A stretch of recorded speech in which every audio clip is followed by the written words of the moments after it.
أعوذ بالله من الشيطان اللعين الرجيم. بسم الله الرحمن الرحيم. ياسين والقرآن الحكيم إنك لمن المرسلين على صراط مستقيم. تنزيل العزيز الرحيم لتنذر قوما ما أنذر آباؤهم فهم غافلون. لقد حق القول على أكثرهم فهم لا يؤمنون. إنا جعلنا في أعناقهم أغلالا فهي إلى الأذقان فهم مقمحون. وجعلنا من بين أيديهم سدا ومن خلفهم سدا فأغشيناهم فهم لا يبصرون. وسواء عليهم أنذرتهم أم لم تنذرهم لا يؤمنون. إنما تنذر من اتبع الذكر وخشي الرحمن بالغيب فبشره بمغفرة وأجر كريم. إن نحن نحيي الموتى ونكتب ما قدموا وآثارهم وكل شيء أحصيناه في إمام مبين. واضرب لهم مثلا أصحاب القرية إذ جاءها المرسلون إذ أرسلنا إليهم اثنين فكذبوهما فعززنا بثالث فقالوا إنا إليكم مرسلون. قالوا ما أنتم إلا بشر مثلنا وما أنزل الرحمن من شيء إن أنتم إلا تكذبون. قالوا ربنا يعلم إنا إليكم لمرسلون وما علينا إلا البلاغ المبين. قالوا إنا تطيرنا بكم لئن لم تنتهوا لنرجمنكم وليمسنكم منا عذاب عليم. قالوا طائركم معكم أئن ذكرتم بل أنتم قوم مسرفون. وجاء من أقصى المدينة رجل يسعى قال يا قوم اتبعوا المرسلين اتبعوا من لا يسألكم أجرا وهم مهتدون. وما لي لا أعبد الذي فطرني وإليه ترجعون. أتخذ من دوني آلهة إن يردني الرحمن بضر لا تغني عني شفاعتهم شيئا ولا ينقذون. إني إذا لفي ضلال مبين. إني آمنت بربكم فاسمعون. قيل ادخل الجنة قال يا ليت قومي يعلمون بما غفر لي ربي وجعلني من المكرمين. وما أنزلنا على قومي من بعد من جند من السماء وما كنا منزلين. إن كانت إلا صيحة واحدة فإذا هم خامدون. يا حسرة على العباد ما يأتيهم من رسول إلا كانوا به يستهزئون. ألم يروا كما أهلكنا قبلهم من القرون أنهم إليهم لا يرجعون. وإن كل لما جميع لدينا محضرون. وآية لهم الأرض الميتة أحييناها وأخرجنا منها حبا فمنه يأكلون. وجعلنا فيها جنات من نخيل وأعناب وفجرنا فيها من العيون ليأكلوا من ثمر وما عملته أيديهم أفلا يشكرون. سبحان الذي خلق الأزواج كلها مما تنبت الأرض ومن أنفسهم ومما لا يعلمون. وآية لهم الليل نسلخ منه النهار فإذا هم مظلمون. والشمس تجري لمستقر لها ذلك تقدير العزيز العليم. والقمر قدرناه منازل حتى عاد كالأرجون القديم. لا الشمس ينبغي لها أن تدرك القمر ولا الليل سابق النهار وكل في فلك يسبحون. وآية لهم أنا حملنا ذريتهم في الفلك المشحون وخلقنا لهم من مثله ما يركبون. وإن نشأ نغرقهم فلا صريخ لهم ولا هم ينقذون. إلا رحمة منا ومتاعا إلى حين. وإذا قيل لهم اتقوا ما بين أيديكم وما خلفكم لعلكم ترحمون وما تأتيهم من آية من آيات ربهم إلا كانوا عنها معرضين. وإذا قيل لهم انفقوا مما رزقكم الله قال الذين كفروا للذين آمنوا أنطعم من لو يشاء الله أطعمه إن أنتم إلا في ضلال مبين. ويقولون متى هذا الوعد إن كنتم صادقين ما ينظرون إلا صيحة واحدة تأخذهم وهم يخصمون فلا يستطيعون توصية ولا إلى أهلهم يرجعون.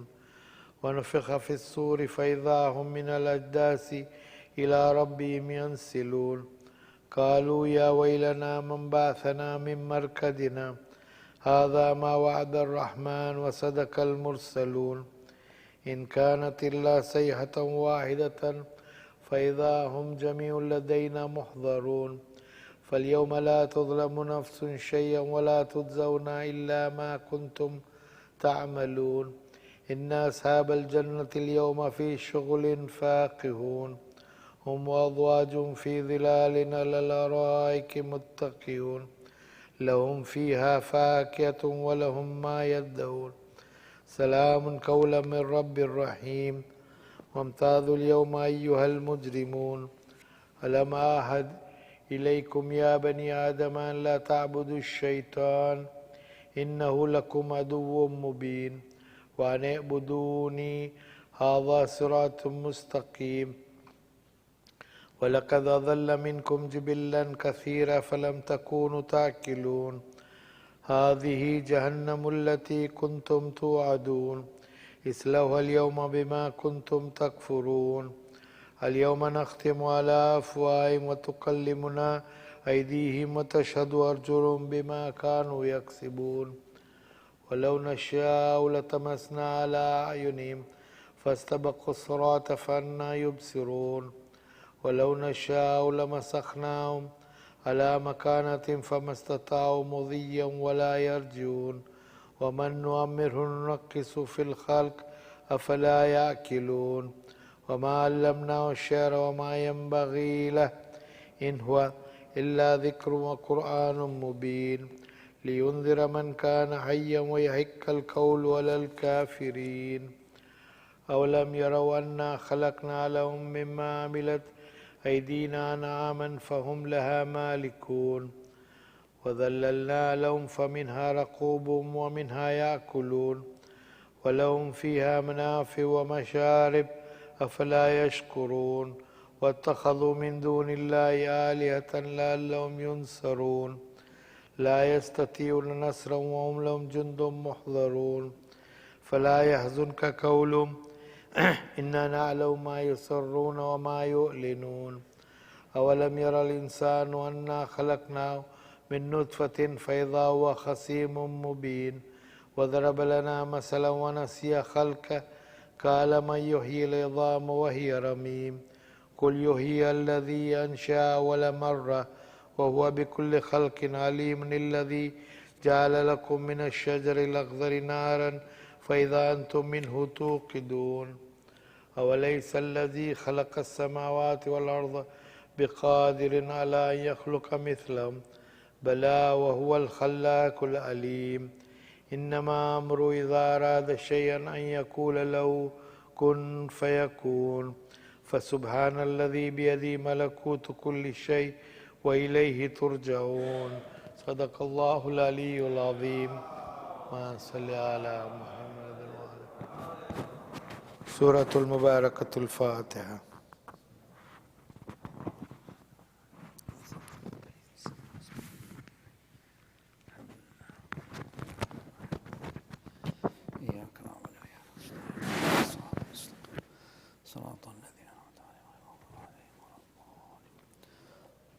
محمد وآل محمد صلوات. اللهم صل على محمد وآل محمد. دعاء التوسل. أعوذ بالله من الشيطان الرجيم. بسم الله الرحمن الرحيم. اللهم صل على محمد وآل محمد. اللهم إني أسألك وأتوجه إليك بنبيك نبي الرحمة محمد صلى الله عليه وآله. يا أبا القاسم يا رسول الله، يا إمام الرحمة، يا سيدنا ومولانا، إنا توجهنا واستشفعنا وتوسلنا بك إلى الله وقدمناك بين يدي حاجاتنا.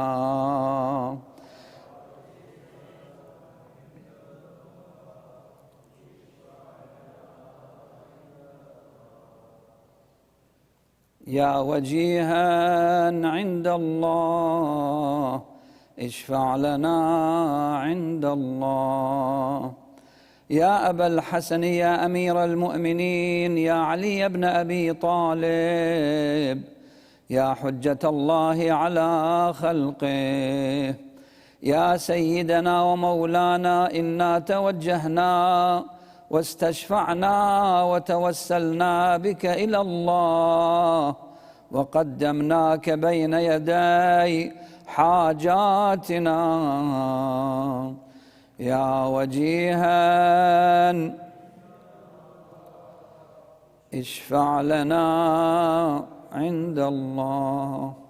يا فاطمة الزهراء يا بنت محمد، يا قرة عين الرسول، يا سيدتنا ومولاتنا، إنا توجهنا واستشفعنا وتوسلنا بك إلى الله وقدمناك بين يدي حاجاتنا. يا وجيهة اشفعي لنا. يا أبا محمد يا حسن بن علي، أيها المجتبى يا ابن رسول الله، يا حجة الله على خلقه، يا سيدنا ومولانا، إنا توجهنا واستشفعنا وتوسلنا بك إلى الله وقدمناك بين يدي حاجاتنا.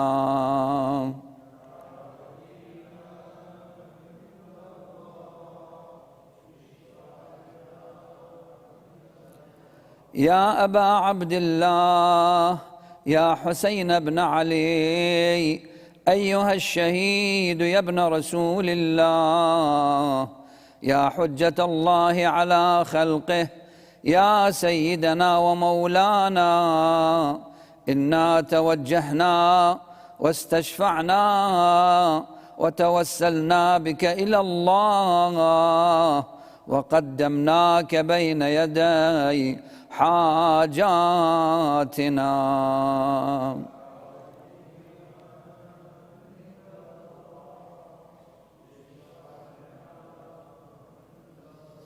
يا أبا الحسن يا علي بن الحسين، يا زين العابدين، يا ابن رسول الله، يا حجة الله على خلقه، يا سيدنا ومولانا، إنا توجهنا واستشفعنا وتوسلنا بك إلى الله وقدمناك بين يدي حاجاتنا.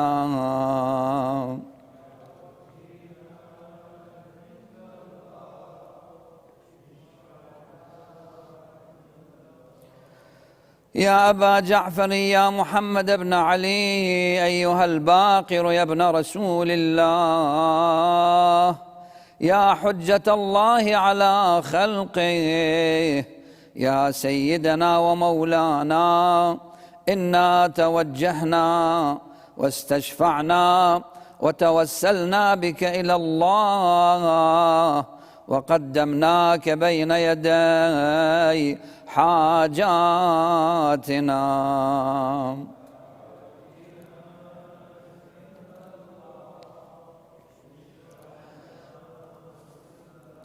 يا أبا عبد الله يا جعفر بن محمد أيها الصادق يا ابن رسول الله يا حجة الله على خلقه يا سيدنا ومولانا إنا توجهنا واستشفعنا وتوسلنا بك إلى الله وقدمناك بين يدي حاجاتنا.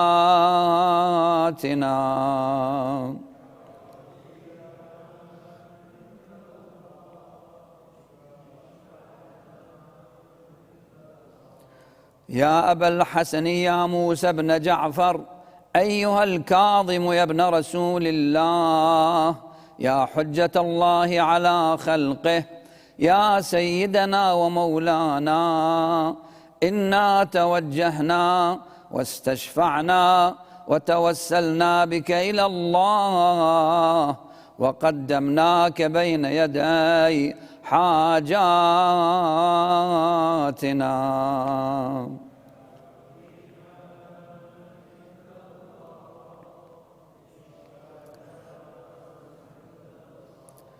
يا أبا الحسن يا علي بن موسى أيها الرضا يا ابن رسول الله يا حجة الله على خلقه يا سيدنا ومولانا إنا توجهنا واستشفعنا وتوسلنا بك إلى الله وقدمناك بين يدي حاجاتنا.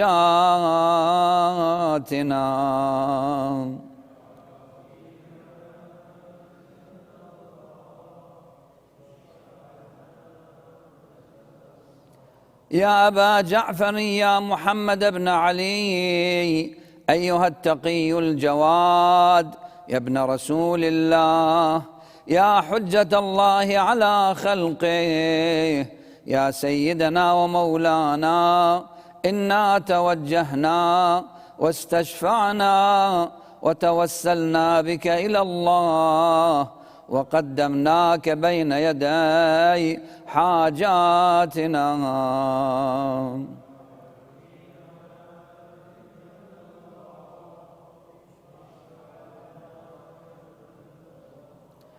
يا أبا الحسن يا علي يا ابن محمد أيها الهادي النقي يا ابن رسول الله يا حجة الله على خلقه يا سيدنا ومولانا إنا توجهنا واستشفعنا وتوسلنا بك إلى الله وقدمناك بين يدي حاجاتنا.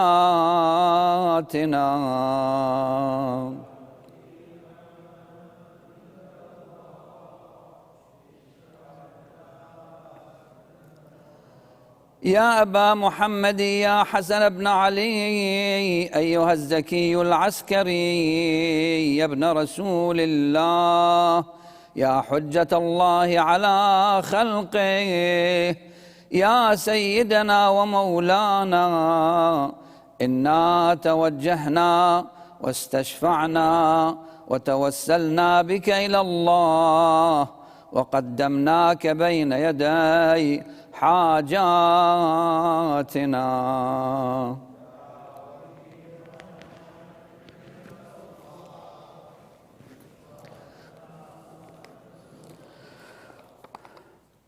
يا وصي الحسن والخلف الحجة أيها القائم المنتظر المهدي يا ابن رسول الله يا حجة الله على خلقه يا سيدنا ومولانا إنا توجهنا واستشفعنا وتوسلنا بك إلى الله وقدمناك بين يدي حاجاتنا.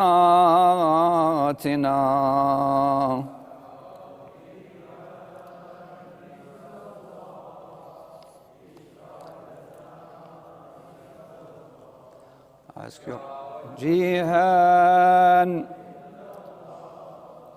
اشفع لنا يا وجيها.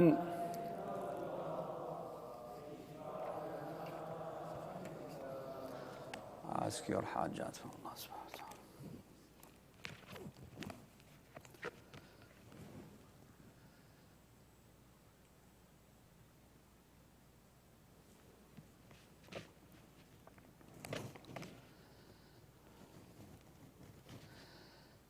يا سادتي وموالي إني توجهت بكم أئمتي وعدتي ليوم فقري وحاجتي إلى الله، وتوسلت بكم إلى الله، واستشفعت بكم إلى الله، فاشفعوا لي عند الله، واستنقذوني من ذنوبي عند الله، فإنكم وسيلتي إلى الله، وبحبكم وبقربكم أرجو نجاة من الله، فكونوا عند الله رجائي.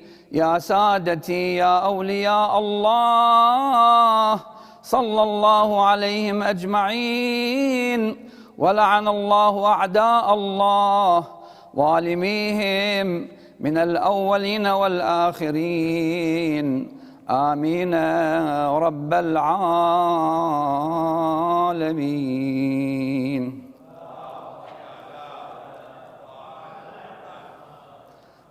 الفاتحة. بسم الله الرحمن الرحيم.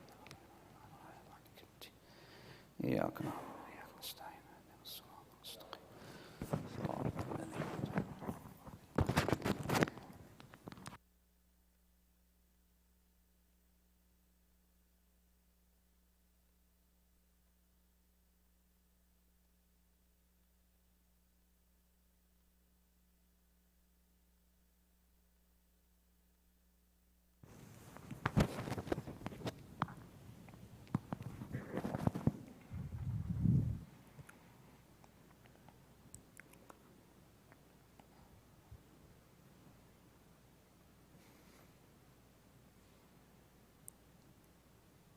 ومحمد وآل محمد صلوات.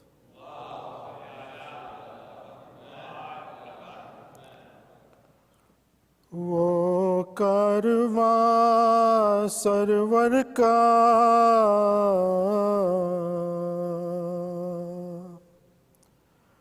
جو شان سے نکلا تھا، صغرا کو خبر کیا تھی، نہ لوٹ کے آئے گا۔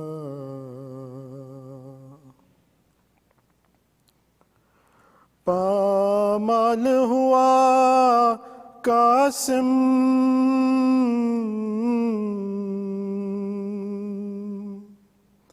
یوں گوروں کی ٹاپوں سے، کس طرح چچا تیری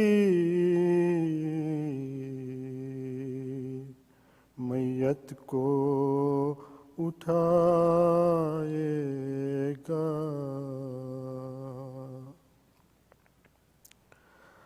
تھا ہاتھوں کے کٹنے کا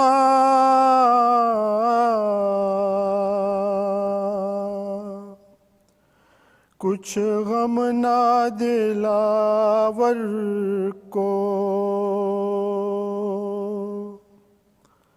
سیدانیوں کا پردہ اب کون بچائے گا۔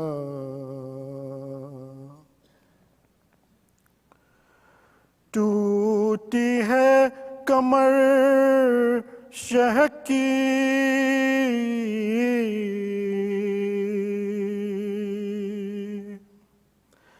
گھبرانا مگر اکبر، فرزند نبی تیری لاش کو اٹھائے گا.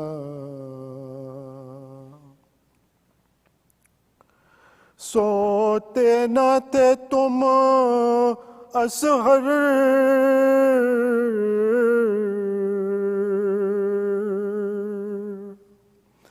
جھولے میں تڑپتے تھے.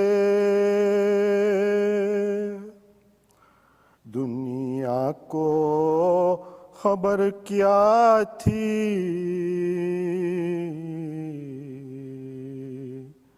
ایک تیر سلائے گا.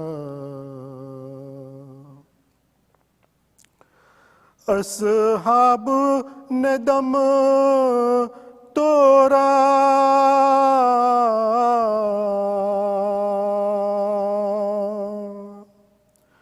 شبیر کے زانوں پر.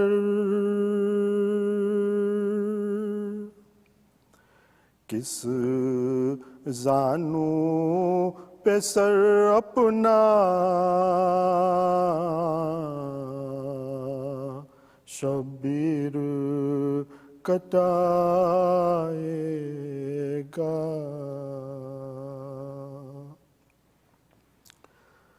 سرور نے اٹھائی تھی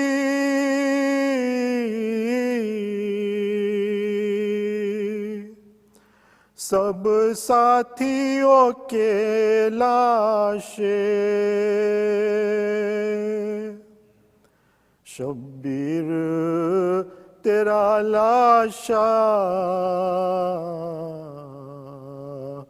اب کون اٹھائے گا. کربل کی کہانی جب کوئی بھی سنائے گا. دل والوں کے آنکھوں سے ایک دریا بہائے گا. محمد وآل محمد صلوات.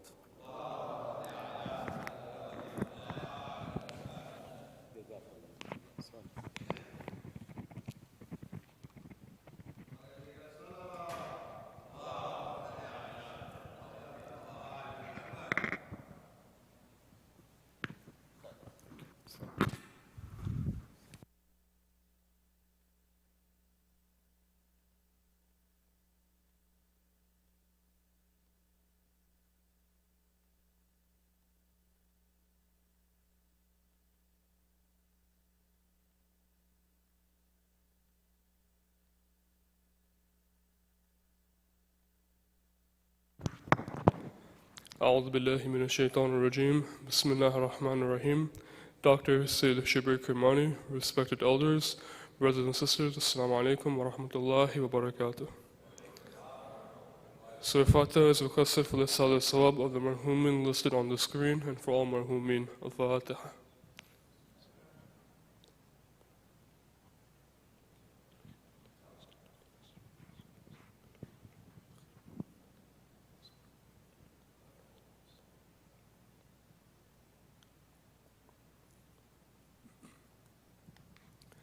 Ayyamun Yujibu is requested for the names listed on the screen and for all those in need here and elsewhere. Bismillahir Rahmanir Rahim. أَمَّا يُجِيبُ الْمُضْطَرَّ إِذَا دَعَاهُ يَكْشِفُ السُّوءَ أَمَّا يُجِيبُ الْمُضْطَرَّ إِذَا دَعَاهُ يَكْشِفُ السُّوءَ أَمَّا يُجِيبُ الْمُضْطَرَّ إِذَا دَعَاهُ يَكْشِفُ السُّوءَ أَمَّا يُجِيبُ الْمُضْطَرَّ إِذَا دَعَاهُ يَكْشِفُ السُّوءَ أما يجيب المضطر إذا دعاه ويكشف السوء. Women's Circle. After the insightful mom's discussion with Dr. Mahdi bin Dala, we have been inspired to start a Women's Circle, a monthly group tailored for women by women. Whether you're navigating career challenges, looking for parenting support, seeking personal growth, or in search of spiritual enrichment, this group offers a nurturing environment where you can share and connect. Come join us for open dialogues and chance to forge meaningful connections. Our first session kicks off this month, this Sunday, September 24th at noon. This is for women's only, so no children please. RSVP on the link on the screen and discover the power of Muslim sisterhood today. The link has been sent out in our weekly newsletter as well as the weekly WhatsApp broadcast. Save the date. Join us to celebrate the birth of the Holy Prophet Muhammad sallallahu alaihi wasallam. We will have activities for kids, OMG food truck, and Jack the Dipper ice cream for sale. There will also be a bazaar with vendors with various items for sale. Don't miss it. The event will be on Sunday, October 1st, 2023 from 4:30 p.m. inshallah. SCSO1 Community Initiative. The Seminole County's Sheriff's Office, in partnership with Masjid Hayy, is providing a unique opportunity for community members to learn about the various areas of the Sheriff's Office through a series of interactive sessions. The program is free and has been tailored specifically for our community. The first session will be held at the Masjid on Thursday, October 5th from 6 p.m. to 8 p.m. Please sign up using the link on the screen, and for more information, please contact Brother Hassan Verji or Sister Minaz Manika. We look forward to your attendance and participation. Transportation Interest Survey. We are conducting a survey to gauge interest from community members for transportation services to the Masjid to attend daily salah and weekly programs. Please use the link on the screen to complete the form for your household. The link has also been sent out on our weekly newsletter. At this time, I would like to invite Dr. Kirmani to give tonight's lecture with a loud salawat ala Muhammad wa ali Muhammad.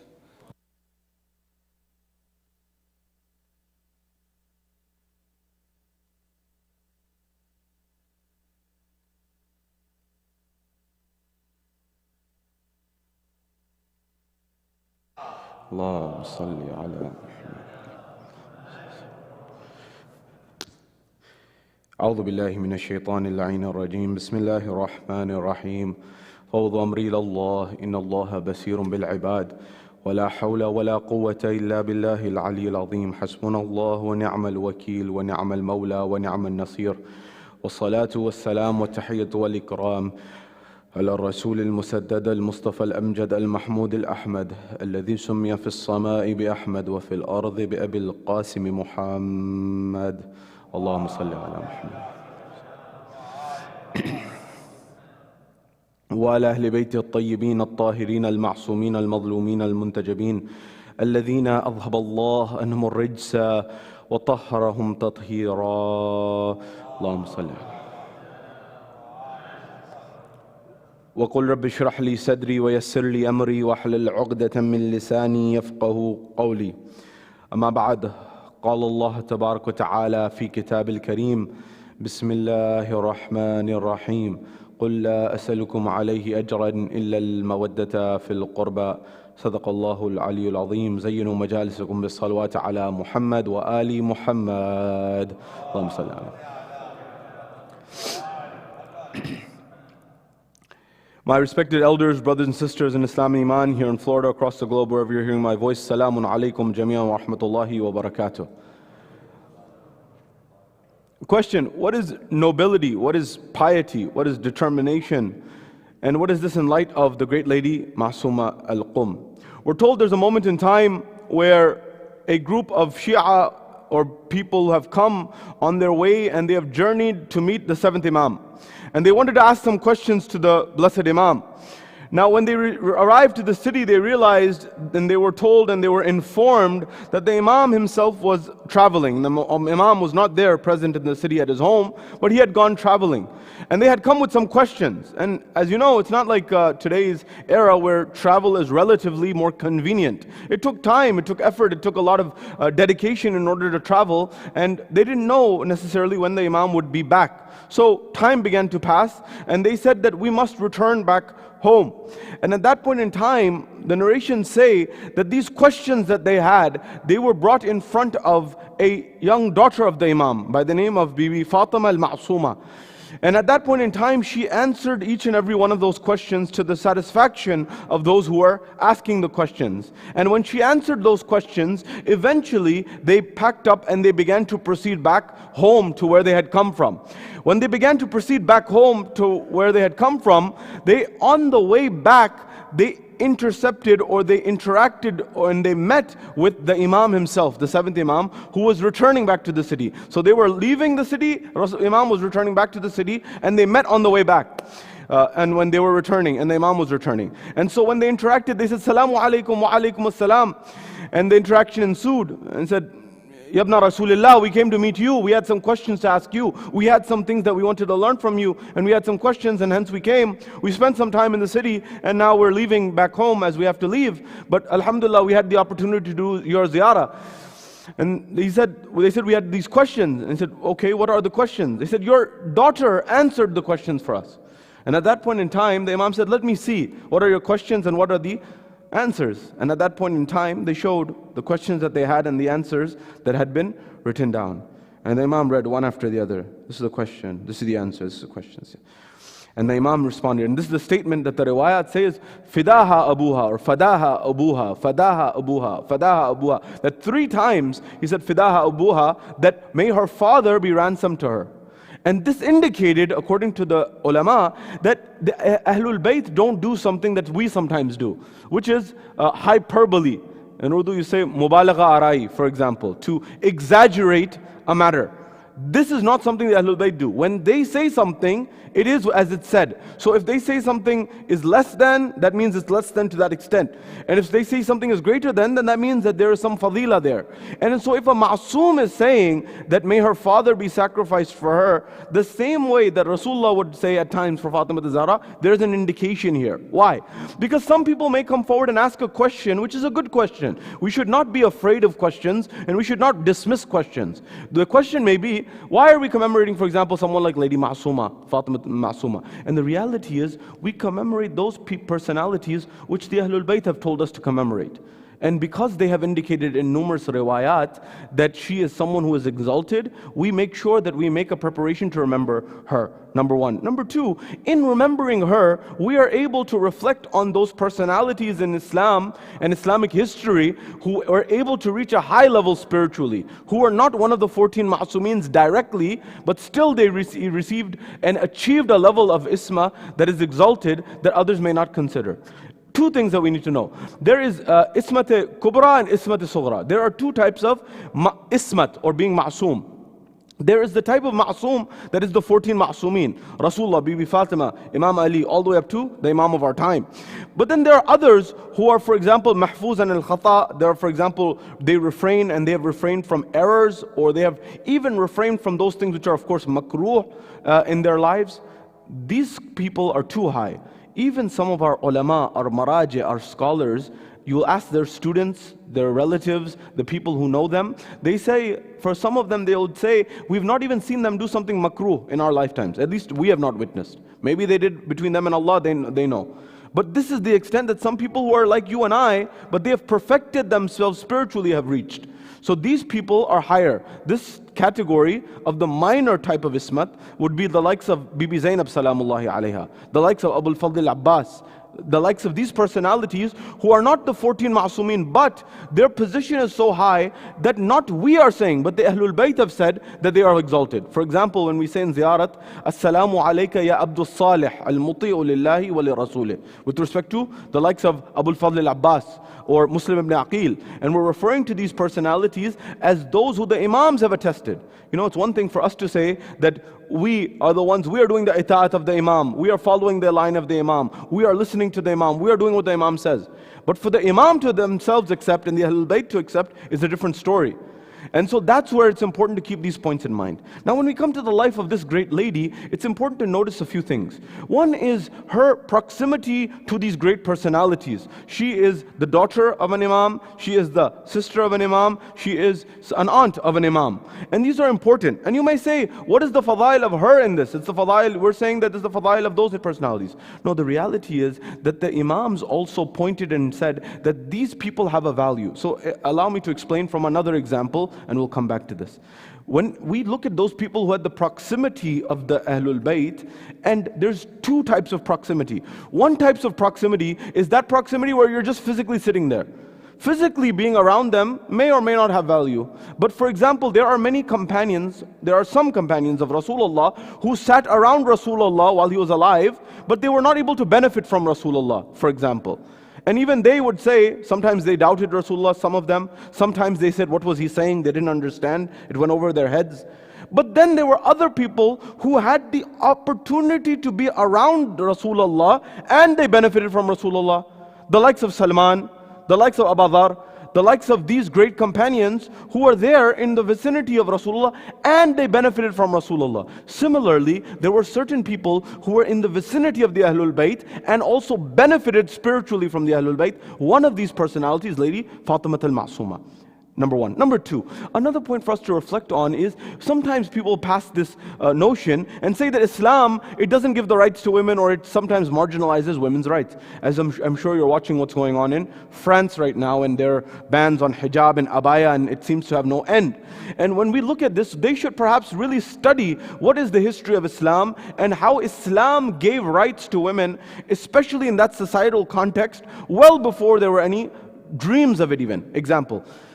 Professor Ruth Rodad at the Hebrew University of Jerusalem. I hope the name Ruth Rodad, Professor Ruth Rodad, and the Hebrew University in Jerusalem, they indicate to you that this is not a Muslim. And she's saying something that I studied 40 bibliographical studies of early Islam.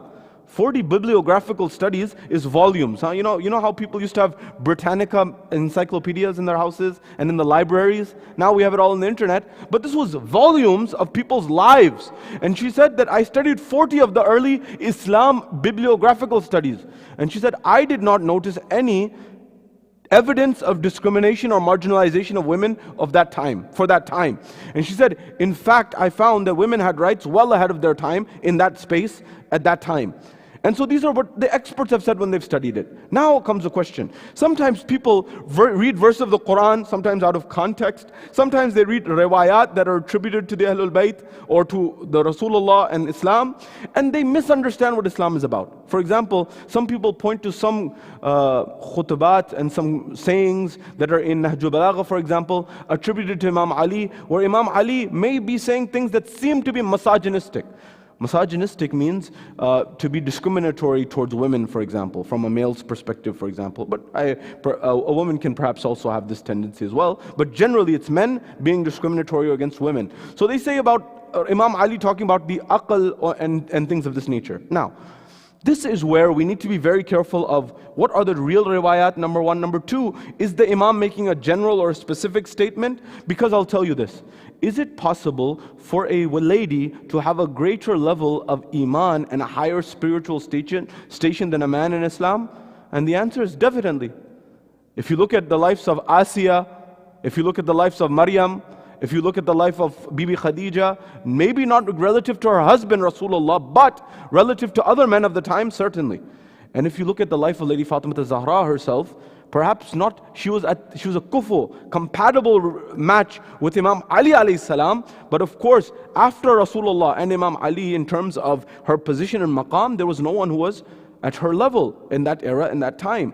So it's important for us to keep in mind, and of course, there's a principle therein that we need to reflect on. So, if you and I know this basic fact, that there were certain women in the history of Islam and before Islam that had a high position in the eyes of Allah subhanahu wa ta'ala, you don't think Imam Ali knows this? You don't think Rasulullah? Of course they know this. So the principle is, first we have to check which are the riwayat that are correct and not. Number two, which is general and which is specific.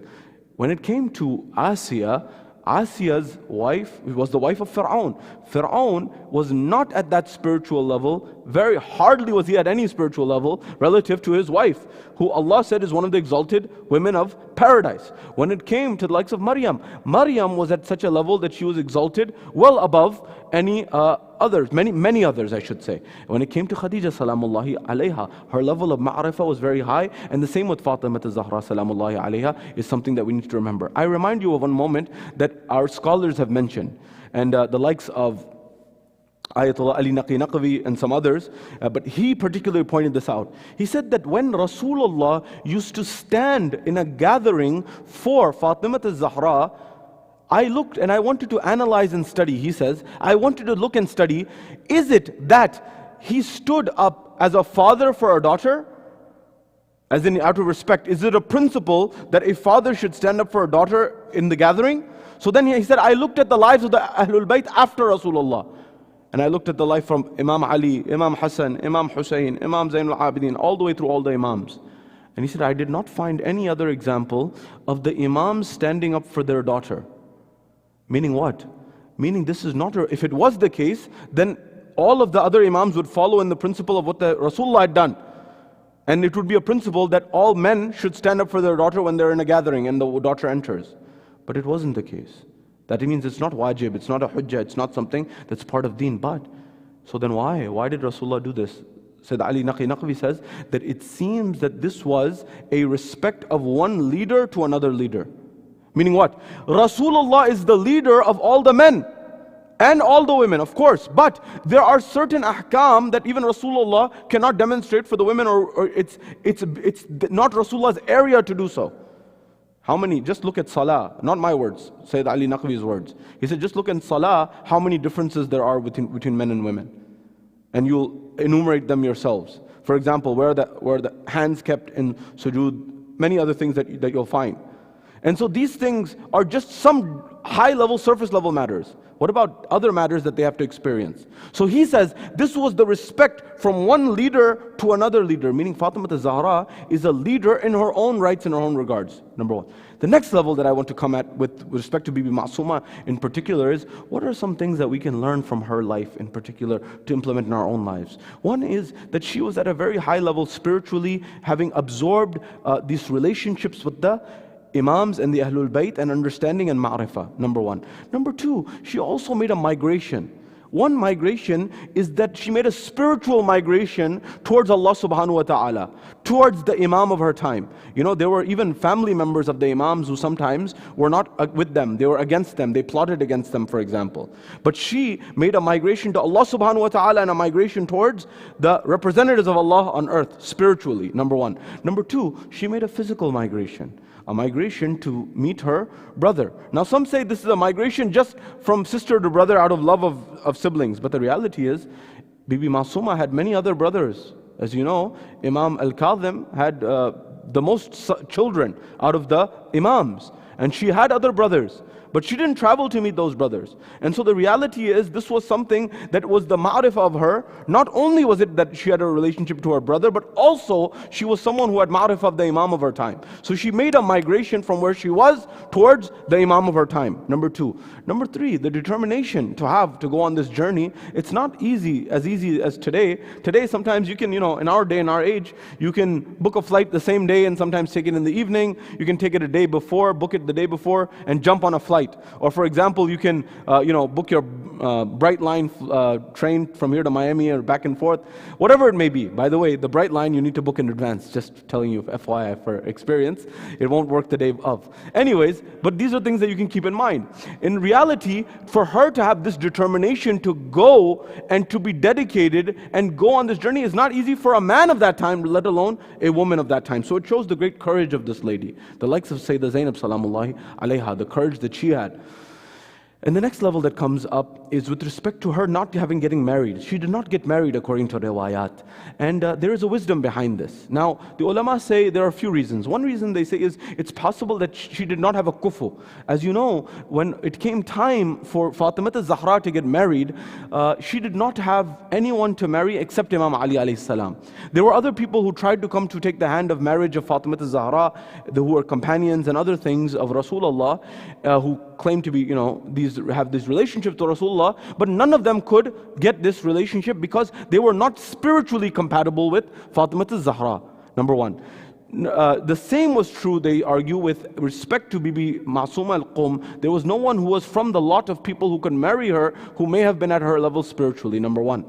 Number two, when it came to this, it may have been due to the political circumstances of the zulm that was being done on Ali Muhammad. Perhaps, these are theories that the ulama have given, that perhaps because of her relationship and the relationship to the Imam, they would put undue pressure on the person that she married to get information, to try to hurt him, harm him, and things of this nature. And that's very possible as well. You don't think this was going on during that time? I was watching a documentary on the lives of tyrants. So there were these tyrants, Saddam, Idi Amin, others. They gave the example of Saddam, and they said that his own son-in-laws, many of you may have witnessed this, he had them killed. Having said that, when they had left this Iraq, he said, come back, nothing will happen to you, I'll give you amnesty. They came back, and according to what people documented, who knows what the true story was, that he had his own daughters divorced his son-in-laws, and he had them killed, and then he dragged their bodies through the town. This is a couple of decades ago, let alone what they were probably doing at that time.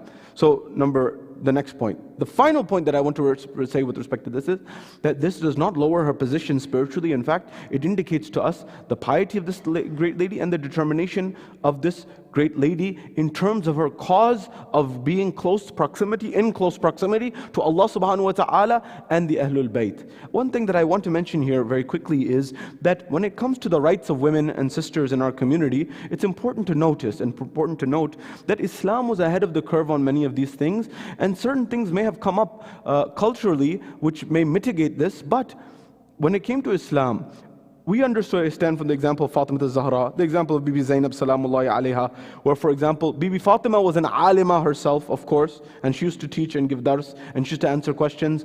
Bibi Zainab, Imam Sajjad's own statement on the plains of Karbala and after Karbala, where he said, my aunt, anti alima ghayr muallima, you are a teacher, you are a student who has you are an alima, a scholar who does not have a teacher, or in context, is above any teacher, as in who's going to teach you? You are so high intellectually, and you've been taught from the likes of Rasulullah, the likes of Imam Ali alayhi salam, the likes of Bibi Fatima. Who's going to teach you? So knowledge-wise, these great personalities are there. Similarly, Lady Masuma is of a high nobility therein. Another couple of things that I want to mention is the spiritual ma'rifah. Why do we commemorate some of these personalities? Sometimes people say that we may be missing the mark. Yes, our niyyah really matters. If we commemorate these personalities as the end point, that I'm commemorating Imam Ali or Bibi Fatima or Bibi Zainab or Bibi Masuma as the end point, then that needs to be corrected. Our end point is, of course, Allah subhanahu wa ta'ala. That's our destination. But these are our markers on the spiritual journey who are well ahead of us, so we learn from them how we should be spiritually. Is it not true that even our brothers in Islam, in the Muslim community, they study the seerah of Rasulullah? Very good. Then they study the seerah of the ashab, or the life and times of the ashab. This is this companion, this is that companion. They'll go through the lives of the companions of Rasulullah, and they'll say, we're trying to learn from there. Similarly, we're trying to learn from the lives of those people who are the nearest to Rasulullah. The family of Rasulullah, but not all the family of Rasulullah. The specific ones who are on the right path. So that's why we have this within us. Allow me to explain how someone can come to a high spiritual level. This happened some time ago in the city of Qum.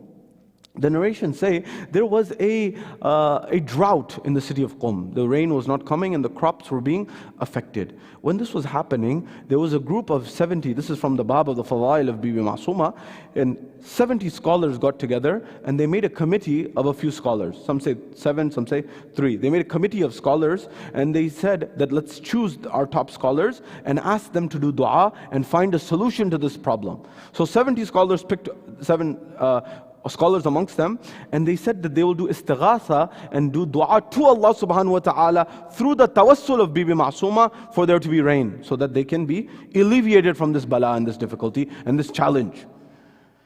And so they made the arrangements, and when they made the arrangements, they did the dua and they did prayers to Allah subhanahu wa ta'ala through the tawassul of Bibi Masuma, and they went in this vicinity of the haram of Bibi Masuma. According to the narrations, one of them, their eyes fell asleep. And when he fell asleep, in this state, he saw a scholar, not Bibi Masuma Qum herself. He saw an alim by the name of Mirza Qummi, very famous. And he said that, why are you troubling Bibi Masuma Qum for rain? He said, rain, health issues, rain issues, these issues that are within, these are in the domain of some of the students and the people who are servants of the Ahlul Bayt. For Bibi Masuma, you ask bigger things, things that are more. And later in the riwayah, it's asked, what should we ask from Bibi Masuma? And that answer is also given. But at that point in time, they said, we didn't know. At that point in time, they did tawassul, and eventually rain descended, alhamdulillah, with this barakah, of those people who were able to even serve in the vicinity of Bibi Masuma, let alone Bibi Masuma, number one. Number two, they asked the Mirza Qummi, what is it that we should be asking the likes of someone like Bibi Masuma? He said, if you want something to ask from Bibi Masuma, don't ask for these things here. Ask for akhirah. Ask for that thing that you really need the most, which is the hereafter, for her to do tawassul there. It will help you when you need it most. One example of the karama and the mu'jiza of this great lady, number one. Number two, another moment that came is Ayatullah Mutahari, Shaheed Mutahari, great scholar, one of the greatest pens in perhaps the last 100 years in the Muslim world. He says, they were asked, is there any scholar who you looked up to and you had a great admiration for? You know, one is an alim, but if you ask an alim to tell you who they admire, it's interesting. And he said, for me, to be honest with you, a scholar that I felt was very high, in my humble opinion, according to him, Shaheed Mutahari saying, it was Allama Tabatabai, Sahib Tafsir al-Mizan. He said, why? He said, you know what? There are many reasons, but one of the main reasons was his love and affinity for the Ahlul Bayt. Principle, the higher that one goes spiritually in their maqam, perhaps the higher their relationship to the spiritual guides of Allah gets. So when it comes to this, he said, why? He said, do you know his relationship with the Ahlul Bayt? Referring to Allama Tabatabai. He said, no, please tell us. He said that, you know how he used to open his fast, his roza in Shahr Ramadan? You know, you and I, we're looking at the clock, we're waiting, and we're saying that azan starts. I shall start with takbir, Allahu Akbar. We put the date in our mouth, we have the water, we're ready. How do they open their fast? How do we open our fast? I'm telling myself first and foremost. And he says, when the azan would come for Maghrib Salah, when the fast is to open in Shahr Ramadan, he would go to the zari and the shrine of Bibi Masuma Qum. And the way he would open his fast was by kissing the grave and the shrine of Bibi Masuma Qum. That's how he'd open his fast. This was the ma'rifah of these personalities. So these trips that you and I make, these spiritual journeys that we make towards Qum, towards Mashhad, towards Najaf, towards Karbala, towards Samarra, these are great, great journeys. But we have to understand a glimpse of the ma'rifah of these personalities and what they understood about Allah subhanahu wa ta'ala and how we can benefit from their knowledge of Allah subhanahu wa ta'ala in our own lives. Another moment, as I draw to a conclusion here. There was one servant who was a guard in the shrine of Bibi Masuma, a documented incident. And he had served for many years in the haram of Bibi Masuma Qum. And he developed on his toes, on his feet, he developed gangrene. And you know, gangrene, sometimes when it develops, you sometimes have to amputate parts of the foot in order to preserve the rest of the foot and the body. And so he had developed this on his foot. And so the doctors had looked at this and they said, you know, we have to amputate these toes of yours and perhaps the foot. We don't know yet, but some amputation is definitely required. And he thought to himself, he said, what am I to do in this? You know, at this point, my foot will be taken from me. He said, I've served Bibi Masuma Qum for so many years. Perhaps she will do a karam on me. Perhaps she will do some grace on me so that I will be healed. The narrations say that typically this wasn't something that anyone could do, but because he was a guard and he had served for so many years in the haram of Bibi Masuma, when they used to close the haram at night, the narrations say he told his colleagues, he said, you know my situation. I ask that you please let me spend the night in this zari. I have a problem, I have a challenge. Just allow me, lock me in, close me into the zari and allow no one else to come in. So he was in the haram, and he went and stayed there in the night. And so they said, very well. They knew him, they closed it, and they did not allow anyone else in. Everyone who was there had to leave, and for the night it was closed, he stayed in. He held on to the zari, and he prayed. He said, Bibi Masuma, I've dedicated my whole life to you. And now at this stage, I'm going through this difficulty. and the doctors have given this verdict. I have tawassul to you, to Allah subhanahu wa ta'ala through you. Can you please assist me in this matter? And he prayed and he wept bitterly to the point that he fell asleep. The next day when the day broke, they heard the cry, let me out, let me out. The blessed lady, the Karima of the Ahlul Bayt has granted me shifa. They opened the door, he came running out with his foot cleared. They said, what happened? What happened to you? Last night you were in a very difficult state. Tonight you are yelling in this state of joy and jubilance that you have been cured and you're leaving. What happened? He said, it so happened that night, I stayed last night in a state of istighatha, in a state of dua to Allah subhanahu wa ta'ala through the tawassul of this personality, who I had served my whole life. And I said, Bibi Masuma, I have served you because of your position to Allah, to the position to the Ahlul Bayt. And I have to suffer this? Surely you will assist me. The narration says, he says that my eyes fell asleep. And when I fell asleep at that point in time, he says that I saw a lady in full hijab who was before me. And she said, what is your issue? What is your matter? He said, my foot is to be amputated. My foot is to be taken away. And she says at that point in time, according to the narrations, she took a piece of cloth, perhaps from her abaya, brushed it, a moment of it, she stroked over that foot that had been ailed, and he says at that moment my eyes opened and I saw there was nothing but healing on my foot. This was this maqam of this personality that we need if we have the ma'rifah. I remind you, Ayatullah Burjaddi, these are not my words, one of the great scholars has quoted this of Ayatullah Burjaddi, who many of the elders will remember. He said in his later years he didn't even need spectacles or glasses to read at times. Perhaps maybe in the much later years, but at some point they asked him, all the other students and teachers, all the other teachers have to wear it, you're not wearing it. He said, you want to know the reality? He said, yes. He said, I used to have to wear them actually. He said, but I was on the way from Najaf to Karbala on ziyarah one day. And I was in a state, this is a matter of ma'rifah. I'm not prescribing this, not from my pocket, nor is this for everybody. But he said that I was in a state that I saw that there was a little bit of khaq, a little bit of dust on the foot of one of the zawar of Sayyid al-Shuhada who had fallen asleep in the tent next to me on the way to Najaf to Karbala. And I saw a little bit of this, and I took a little bit of this dust and I rubbed it on my eyes, knowing the riwayat. He said, that day and this day, till then, I have never had an eye ailment. That is a ma'rifah of a different level, not for everyone. The same way when there's ma'rifah between Salman and Abu Dharr, that's of a different level, and Salman is at a higher level, Abu Dharr cannot understand, there are certain things that maybe is above us right now. Allah will tell in the times, and the time will tell.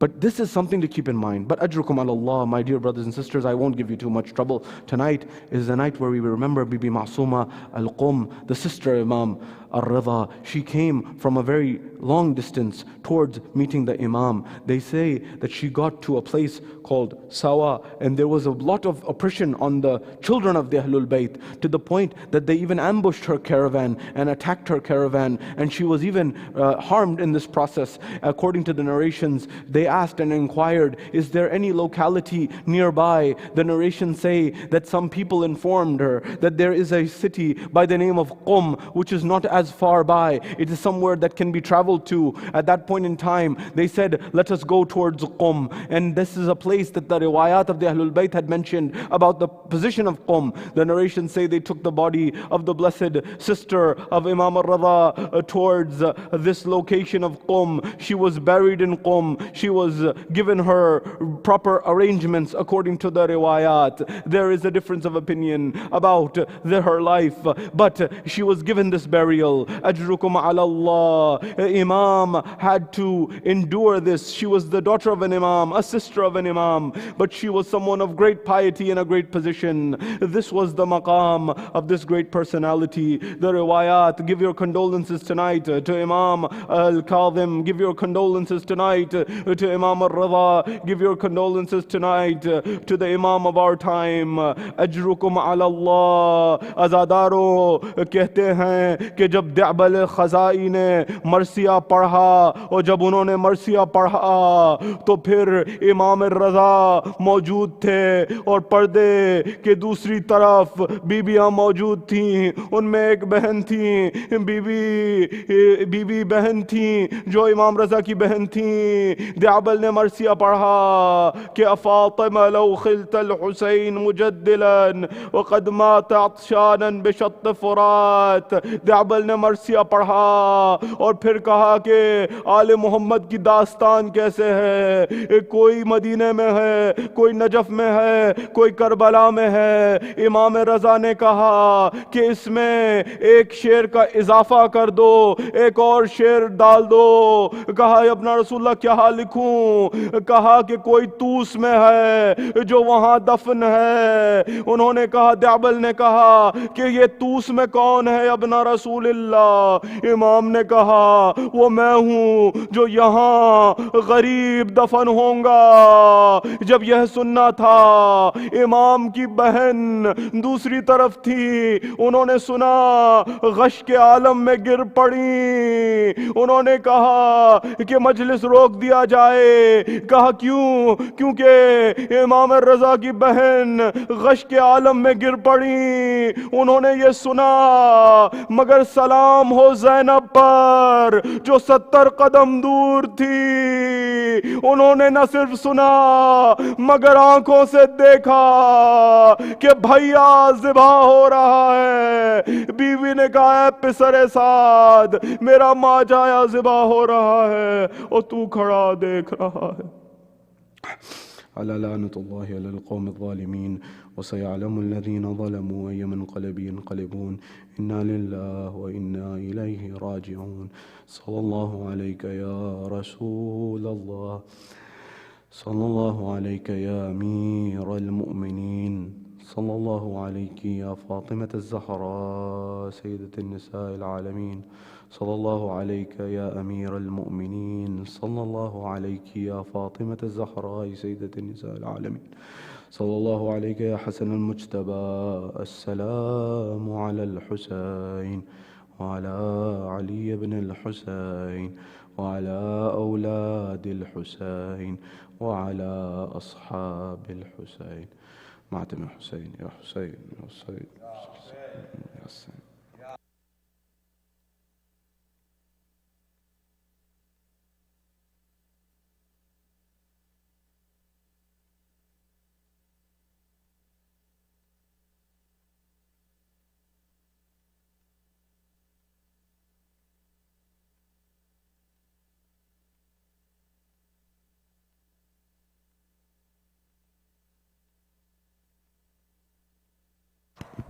یا حسین اے مومنو لو فاطمہ قم می گئی جگ سے بائی کے عالم سے.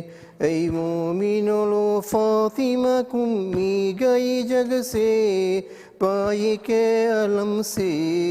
صدمہ ہوا ہے ایسا جسے اٹھ گئی جگ سے بائی کے عالم سے. اے مومنو لو فاطمہ قم می گئی جگ سے بائی کے عالم سے. صدمہ ہوا ہے ایسا جسے اٹھ گئی جگ سے بائی کے عالم سے. یا رب نہ کسی بھائی بہن سے ہو جدائی, جگر پھٹتا ہے غم سے. یا رب نہ کسی بھائی بہن سے ہو جدائی, جگر پھٹتا ہے غم سے. اٹھتا ہے چین دل کا نہیں لطف جینے میں بھائی کے عالم سے. اے مومنو لو فاطمہ قم می گئی جگ سے بھائی کے عالم سے. صدمہ ہوا ہے ایسا جسے اٹھ گئی جگ سے بھائی کے عالم سے. یہ داغ ذرا فاطمہ قم می سے تو پوچھے, اس سخت علم کو کیا دل پہ گزرتی ہے بنا اس جدائی سے بھائی کے عالم سے. اے مومنو لو فاطمہ قم می گئی جگ سے भाई के अलम से सदमा हुआ है ऐसा जिसे उठ गई जग से भाई के अलम से अफसोस वो किस शौक से निकली थी वतन से मिलने को भाई से अफसोस वो किस शौक से निकली थी वतन से मिलने को भाई से और यहाँ तो मिला दाग जुदाई का जिगर पे भाई के अलम से ए मोमिनों लो फातिमा कुम्मी गई जग से भाई के अलम से सदमा हुआ है ऐसा जिसे उठ गई जग से भाई के अलम से पहुंची जो कुम में तो मिला अफसोस ये पैगाम मारे गए इमाम सुनते ही वो गश कर गई इस सख्त खबर से भाई के अलम से करती थी बुका हर घड़ी वो रो रो के भाई तुम मर गए भाई जीना हुआ दुश्वार सब इस रंजो आलम से भाई के आलम से सब कहते थे अब सब्र करो भाई के गम से कब तक नहीं रोगे ज़ैनब को करो याद किया सब्र था कैसे भाई के आलम से वो कहती थी मैं क्या करूँ दम था नहीं रोना फट जाता है सीना अब जिंदगी बाती नहीं वो चैन कहाँ से भाई के आलम से ए मोमिनों फातिमा कुम्मी गई जग से भाई के आलम से सदमा हुआ है ऐसा जिसे उठ गई जग से भाई के आलम से सूरत मार्ग फातिहा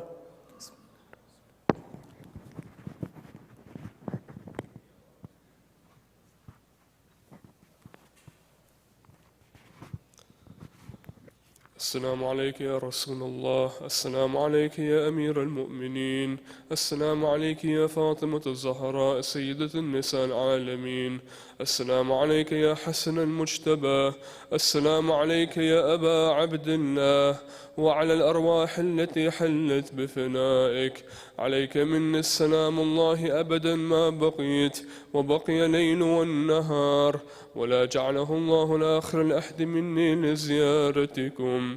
السلام على الحسين وعلى علي بن الحسين وعلى أولاد الحسين وعلى أصحاب الحسين وعلى أخيك العباس أختك زينب وبنتك سكينة جميعا ورحمة الله وبركاته. السلام عليك يا أئمة المسلمين علي بن الحسين ومحمد بن علي وجعفر بن محمد وموسى بن جعفر وعلي بن موسى ومحمد بن علي وعلي بن محمد والحسن بن علي جميعا ورحمة الله وبركاته. السلام عليك يا صاحب العصر والزمان سيدي الأمان الأمان الأمان. السلام عليك يا خليفة الرحمن، السلام عليك يا شريك القرآن، السلام عليك يا كعبة الإيمان، السلام عليك يا إمام الإنس والجان. عجل الله فرجك وسهل الله مخرجك وظهورك ورحمة الله وبركاته. بسم الله الرحمن الرحيم. اللهم كل وليك الحجة ابن الحسن صلواتك عليه وعلى آبائه في هذه الساعة وفي كل الساعة وليا وحافظا وقائدا وناصرا وذليلا وعينا حتى تسكنه أرضك توعا وتمتعه فيها طويلا.